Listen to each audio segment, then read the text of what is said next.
កិច្ចការអាស្រ័យលើមនុស្សជោគជ័យពឹងលើការសម្រេចចិត្តនិងសកម្មភាពរបស់យើងផ្ទាល់ចង់ធ្វើអាជីវកម្មត្រូវហ៊ានប្រថុយ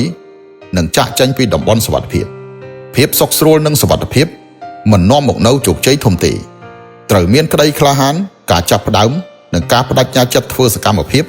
ទើបអាចសម្រេចបាននូវគោលដៅធំចង់ក្លាយជាអ្នកមានត្រូវបង្កើនភាពក្លាហានប្រសិនបើមិនហ៊ានសាកល្បងអ្វីទាំងអស់ជោគវាសនានឹងនៅតែជាមនុស្សធម្មតាមួយជីវិតបើសូម្បីតែរលកព្យុះតូចមួយក៏មិនហ៊ានប្រឈមផងនោះតើអ្នកសំអាងលើអ្វីដើម្បីរកលុយឲ្យបានច្រើនកប៉ាល់ឈប់នៅកំពង់ផែគឺមានសុវត្ថិភាពបំផុតប៉ុន្តែនោះមិនមែនជាគោលបំណងនៃការសង់កប៉ាល់ទេមនុស្សនៅក្នុងផ្ទះគឺសុខស្រួលបំផុតប៉ុន្តែនោះមិនមែនជាគោលបំណងនៃការរស់នៅទេចង់ធ្វើការរកលុយត្រូវធ្វើបំលាស់ទី